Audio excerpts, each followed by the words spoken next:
Okay, today we're going to be talking about 8.6, which is about rational equations and how we solve them. The first thing we want to remember, because it's going to come back to haunt us if we don't, divide by 0 is bad. We'll just say bad. We don't like to divide by 0 because, again, taking a pie and cutting it into 0 pieces is physically impossible, and so we say that it's undefined. So in all of your answers, you need to check, does your answer require that you divide by 0? If it does, we need to throw it out and not use it. If it's okay and it doesn't do that in the problem, then it's okay and we'll keep the problem, keep the solution that you came up with. So that's the fundamental thing that we have to come back to. Then we're going to look at two different types of problems that have various answers and how we go through them. So let's take a look at question number 8. Now, no, you know what? Let's take a look at question number 9. We're going to go ahead and do number 9 from your homework. The first section of your homework, you just have two fractions set equal to each other. And so there's two ways to view how to solve the problem. You have x minus 3 over x plus 5 equals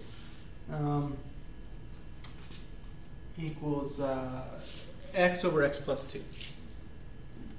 All right, so there's two ways to think about this. The first way, and it's actually fundamental for what we do later, is to make every fraction have the same denominator. For instance, let's say that we had 3 over 4 equals x over 2. Okay, let me change that. We'll make this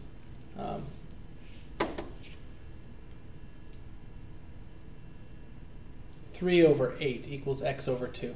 Well, what would you need to do to make it have a common denominator? Well, you'd multiply by 4, and then you'd have 3 over 8 equals 4x over 8. What's really cool is at this point, the 8's don't actually matter anymore. We just solved this equation, 3x equals 4, to get x equals 3/4. Now, you might say, Mr. Welch, that's kind of crazy. How'd you do that? What you got to remember is that if you have it divided by 8 on both sides, that timesing by 8 on both sides would cancel the denominators. And so the idea, and it's not necessarily one that you have to use right here, the idea of getting common denominators means that the two denominators will cancel. And so, you know, we can use this idea of getting a common denominator. If both denominators are the same, then we just take the top and we make them equal to each other and solve. But if not, we can, with a setup like this, where one fraction equals another fraction, we can use cross multiplication. When we do that, we have to be really careful about using parentheses appropriately. So for instance, this first one would be x minus 3 times x plus 2, and we definitely have to FOIL, is equal to x times x plus 5.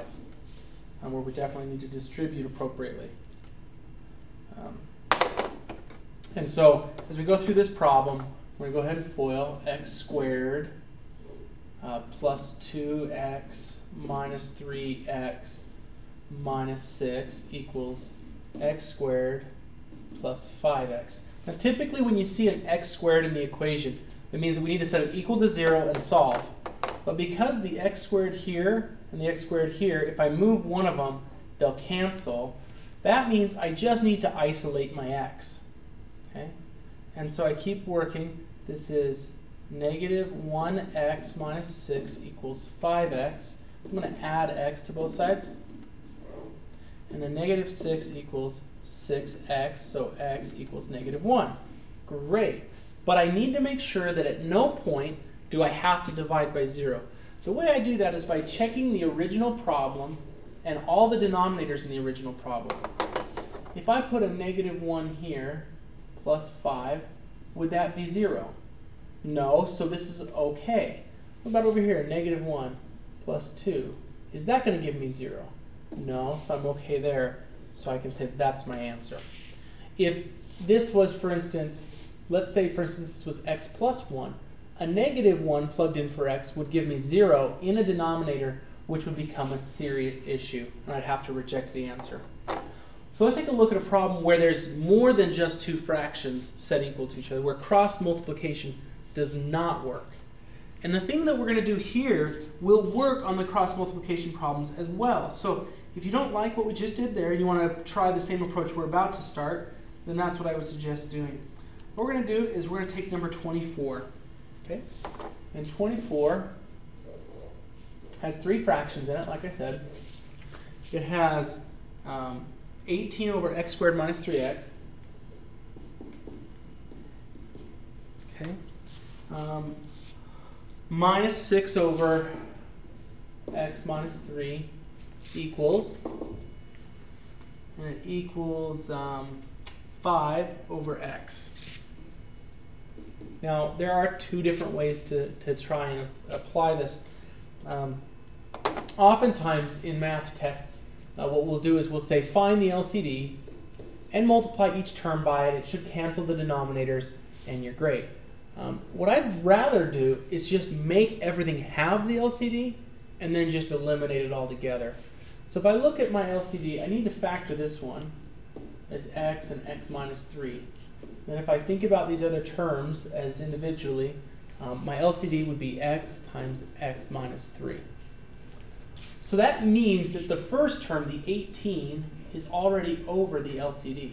And what I'm going to do is I'm going to make this a plus a negative 6.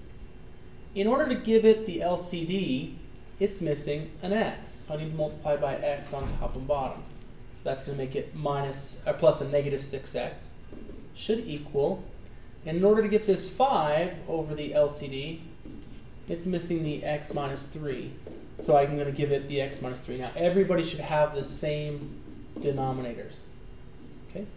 At this point, if everybody has the same denominator, think about, we'll go 18 over 7 minus 6 over 7 equals x over 7.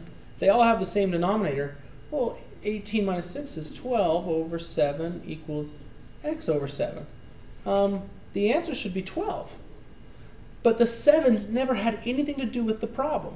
Because right here I could multiply by 7 and 7 and 7, and it would cancel the denominators so that I don't need them anymore. The minute you have all of the denominators in the fraction the same, they no longer matter. The denominators are gone.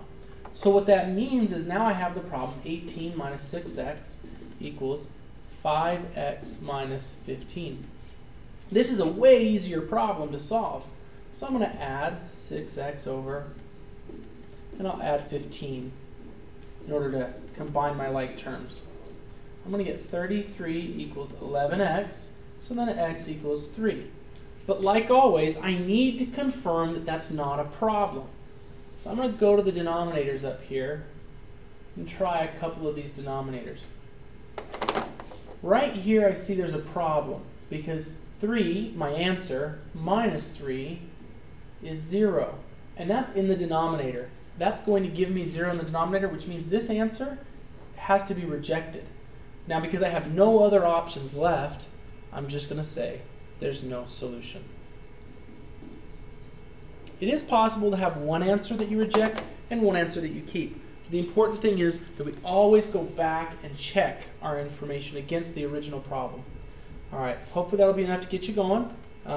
Again, common denominators so that you can cancel them, cancel the denominators out, and then just solve the algebraic equation by traditional means. Quadratic equations have to be solved using either the quadratic formula or factoring. So be careful with that. But otherwise, good luck.